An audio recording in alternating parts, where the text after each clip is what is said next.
शूद्र पूर्वी कोण होते आणि त्यांची चौथा वर्ण म्हणून हिंदी आर्य समाजात गणना कशी करण्यात आली या प्रश्नांना डॉक्टर बाबासाहेब आंबेडकरांची जी उत्तरे आहेत त्यांचा सारांश पुढीलप्रमाणे.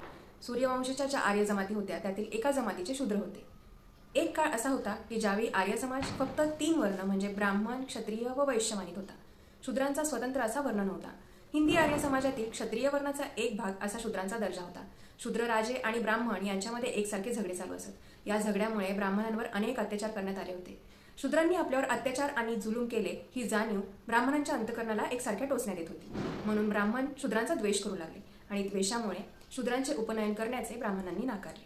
शूद्रांना उपनयन नाकारल्यामुळे शूद्र आपल्या मूळच्या क्षत्रिय पदापासून च्यूत झाले व सामाजिक दृष्टीने त्यांची अधोगती झाली. त्यामुळे त्यांचा दर्जा वैश्यांच्या खालचा झाला व त्याप्रमाणे त्यांचा स्वतंत्र चौथा वर्ण उत्पन्न करण्यात आला.